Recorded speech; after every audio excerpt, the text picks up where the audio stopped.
Hi, it's Kasia from One Side at a Time, and we're about to talk with Jackie from Urbantree Cidery in Atlanta. Hi, Jackie, how are you? Good. How are you? I'm great, thank you. So let us know if you want to give us a little bit of a background onto Urbantree Cidery, and I know it's Atlanta's first cidery, so that's pretty cool and pretty young for its first cidery too, right? Yeah. We just celebrated our fifth anniversary, and we are within the city limits of Atlanta. Now, Georgia does have four total cideries. Mercier has been in the Blue Ridge Mountains for years and years and years. They're family owned, orchard, farm. So they do everything. They don't just do cider. But we are still currently the only one within the city limits of Atlanta. Wow. And what, Yeah, it's an open market, but the South is definitely a couple of years behind the North and out West for sure. and why do you think that is? Like for cideries, you're talking specifically, right? Yeah, so absolutely. Yeah, I'm not going to talk to other markets that I don't know. Well, I know that um, the northern part of Georgia is the southernmost part of the country where you can grow apples. So we are not known for our apple growing region down here. And I know that, like New England, Michigan, and Wisconsin, and the Pacific Northwest, where a lot of people are used to ciders, and it's very part of the culture there, is where apples are grown. So I want to say that that's a big part of it. Okay. So how did this Yeah. come about? I'm one of the owners and cider makers, and so is my sister and her husband Tim. Tim is a dentist by day and a cider maker by night. He started making ciders in the basement, and I kind of tagged along with him a little bit, which turned into, "Hey, let's open up a cidery." And from the time that conversation happened to the day our doors opened was about 4 to 5 years. So it was a really lengthy process, but it took time to hone in our skills, find the right location, figure out what we wanted to do. Grow our own apples, be a part of the orcharding, or just get juice from somewhere else. So it was really Tim's idea, and now the three of us are happy to say it's family owned and operated. Nice. So what sort of what was the inspiration for starting to make cider in the basement? We are wine snobs, 120%. So I used to be ashamed of that, but now I'm very proud of it. And that's because, with wine snobs turned it into, well, what else is out there, which we turned into a cider drinking family. Holidays, Thanksgiving, cider's always been on our Thanksgiving table. And it was really just about finding quality products, which now translate to us wanting to make really quality products. So just, like I mentioned, Tim's a dentist by day. I'm a chiropractor by trade, and Maria's office manager, mom of three, and she handles all of our legal and paperwork and not the fun stuff. So it was really just it was Tim's retirement plan of something he wanted to hand down to his kids and something different. And then I came into this project. It was supposed to be a back burner until I figured out what kind of practice I wanted to buy. And really, I came in, I was supposed to help out, and I never left. They can't get rid of me now. So it's fun. It's fun. It's rewarding. Yeah, I can't really put some words into it. Well, I think you can see your passion anyway, without having to articulate the right words. And then, so the process of becoming a cider maker, with like how did that go? Like, how did that go from what you made in the basement to thinking, okay, this tastes pretty good, to then deciding, okay, well, we're also going to be cider makers. Well, I'm laughing, as any home brewer, anyone that's experimented with making alcohol before, there's tons of trial and error, tons of it. But then thankfully, there's also a course that we took. So I took it about 6 or 7 years ago, and it was by Peter Mitchell, and he still offers it. And I got the pleasure of actually going out to Portland and to Bend, Oregon, to take his class. And he was very, very, very knowledgeable. And that class at the time was for beginners. He now offers ones for advanced cider makers. So that was very, very helpful to kind of get from home brewing to commercial cider making. Nice. And if it's Yeah. difficult to find apples, like, you know, in the region close to you, where do you get your apples from? Like, So we actually have, we found an orchard in North Georgia that was on its 5th generation of family owners. And it's the Caffey family. And we are the leasing management company of that orchard. But the fun thing is that we also make like a peach cider, and we make a ginger habanero cider, where the peaches and the ginger and the habaneros, and we make a blueberry cider. They all come from Georgia as well. nice. The habanero one, is that your one, that the first flagship one on the website with the spice, the zing at the back? The sweet heat haze. Yep. Yes. Yeah. That cider is a labor of love. My brother-in-law told me about the idea, and I was like, that sounds gross. I am happy to eat my words and say I was wrong, because it is our #1 seller. Really? It is. But those habaneros are spicy. Wow. So, yeah.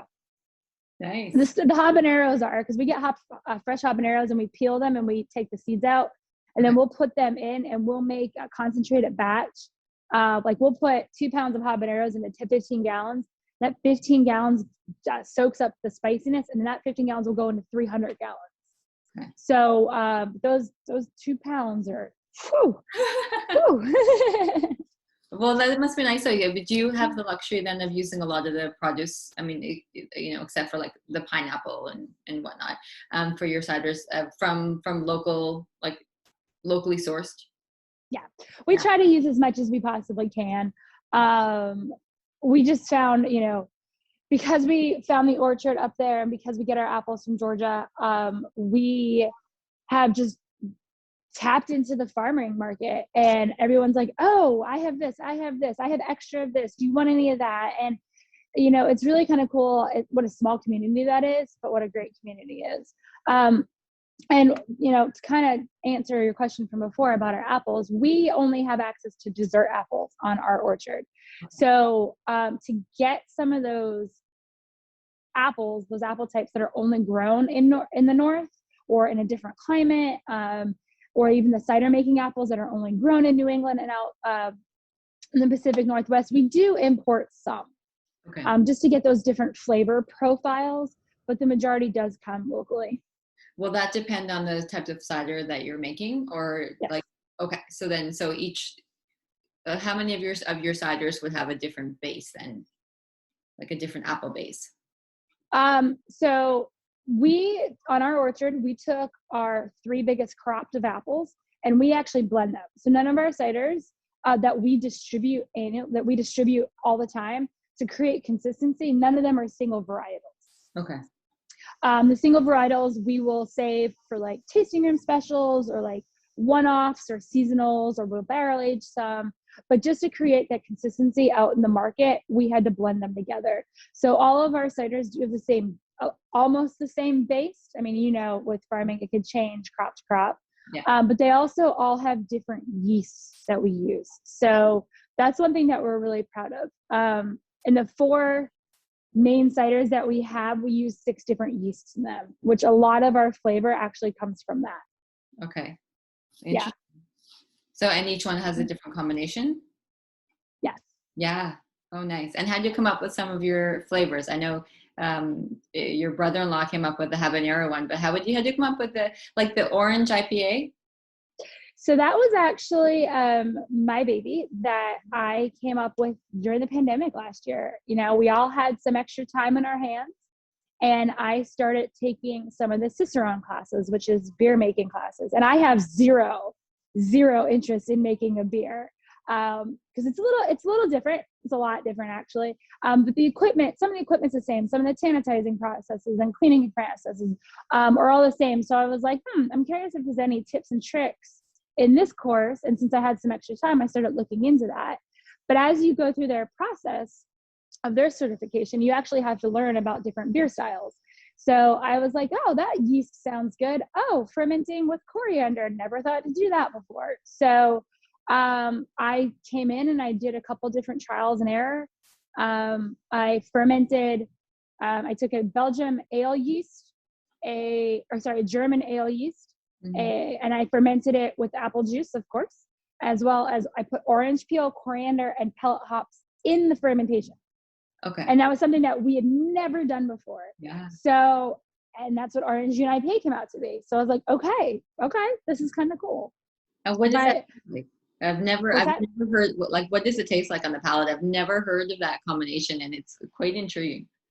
So I was actually trying to aim for like a Blue Moon or a Shock Top, like Okay. a hazy citrusy wheat beer.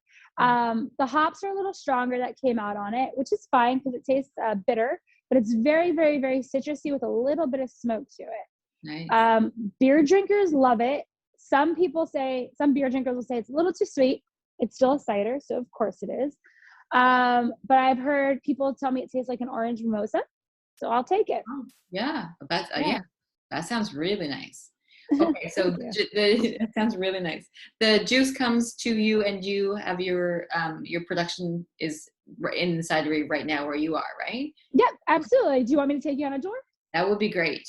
Awesome. So actually, I'm going to flip the camera. I'm behind the bar right now in our tasting room, and I'm going to flip the camera around and show you where I was kind of standing. Oh, nice. But so this is our bar. Nice. We do have 12 different ciders on draft currently. About 6 or 7 of them are in distribution. So we do keep about 6 or 7 here in the tasting room. We also support all local pretzels, which are amazing. We also have a full bar, and it has all local spirits in it, as well as local brewery companies as well. So we're very local focused and very happy to support our local and fellow industry. Nice. Oh, it's really. Thank you. And this is our tasting room. Oh, don't mind my dog. We are dog friendly inside and outside. But she gets to come to work with me. She's very spoiled. That's okay. Mine's by my feet, so it's okay. Aw, they're the best. I love it. So that is our tasting room in a nutshell. And we do have 2 outside patios that are just not set up right now. But off our tasting room, you get to walk back into our cider making facility. And we are actually in the middle of filtering right now. But on the wall over here, we have pictures of actually our orchard. Oh, wow. So you can see it's located about 2.5 hours north of here. And there are pictures of, us hand picking and pressing them. And we have an old time rock and cloth press up at the orchard. So we do hand pick and press all of our apples that we do get from them. Now, those pictures are also on your website, aren't they? Or they should be, yes. Yeah. Some of them are, yes. Yeah, because some of them look familiar to me. So yes. Oh, that's nice. Yeah. Thank you. Usually when we're open to the public, these are uncovered, but Monday through Friday when we're not open to the public, I keep them. Pallets are just everywhere. So, yeah. Keep moving back. We have our 2 fermentation tanks. They are about 500 gallons each. So what we do after we pick and press the juice is that we transport them in the white IBCs. Mm-hmm. So we put the juice at the orchard into the white IBCs, put them into cold storage. They are stored at 34 degrees. So not quite freezing, but cold enough where no activity will happen. Okay. And then we bring those down here year round. Because since we only have 2 fermenters, that is how we are able to ferment year round when we need the juice. Nice. All right. Okay. So after we ferment, we go back into these white containers, and that's when we add the ginger, the habanero, the cherry juice, all the different flavors. Mm-hmm. And from there, as you can see right now, we are actually filtering. So we just got done. We took the juice from this tank here. It went through our pump. Okay. And it went through the silver bullet looking thing, which is our filter. And that is Zach. He is my right-hand man. Say hi, Zach. He's a cider maker with me, as well as he handles all of our downstream processing and packaging. Nice. Yeah. So after we filter, go ahead.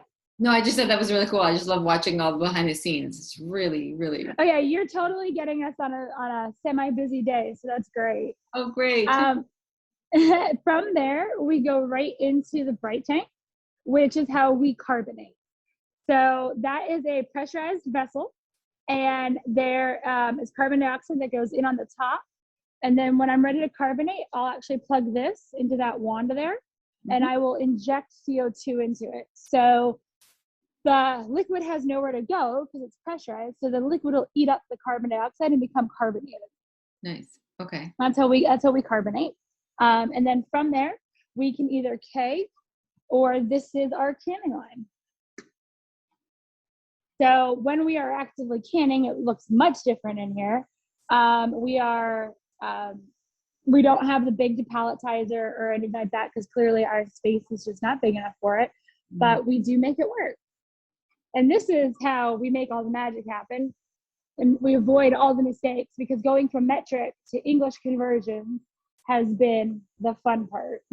Right. Where many, many mistakes have happened. So that was your keep in check board or your cheat sheet up there?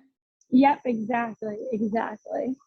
Nice. But yeah, that's our space.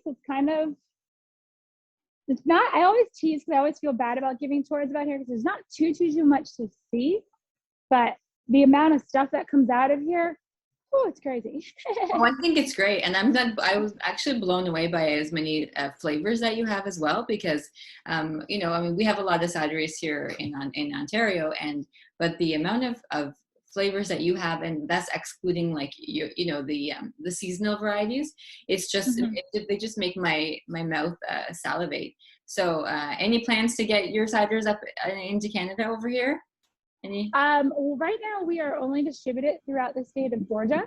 Right. So maybe eventually, but I don't think that's our next targeted area. But I have to get you some. I don't even know. Can I ship you some? Well, I'm going to say yes, because I'd love to try them, but I don't know. I know that some places here have sent across, like from here to the States to other people. Okay. Yeah, I'm not sure. I'll have to look into that. We'll have to connect and we'll have to get you some. That would be great. Thank you so much. Yeah. Oh, absolutely. Well, thank you so much for taking an interest. How did you get into being a cider enthusiast?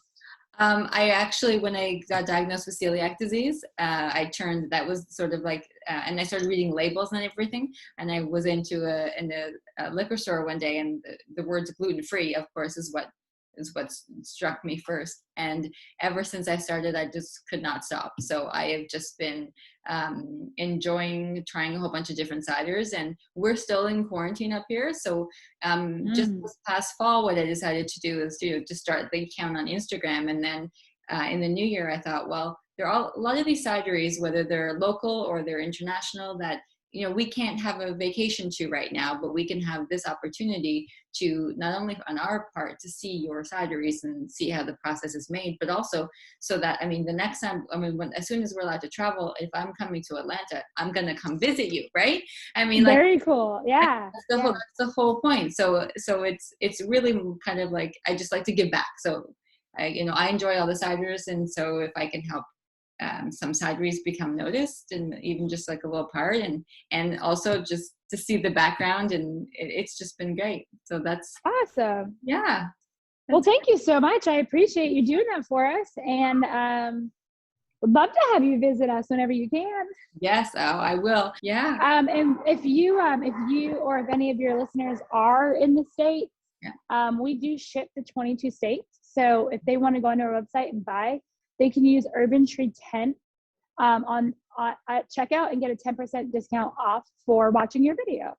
Urbantree 10, like 10? Yes. Yes. Okay. Yeah. So it's all lowercase, all one word, and then 10, the numbers. Okay. Great. I'll put that on there as well. That's so nice of you. Yeah, absolutely. Yeah, for sure. That's great. Well, thank you so much. Yeah, no, thank you. If you have any follow-up questions or anything like that, just let me know. I will. Thanks so much, Jackie. All right. Thank you. Bye. Bye.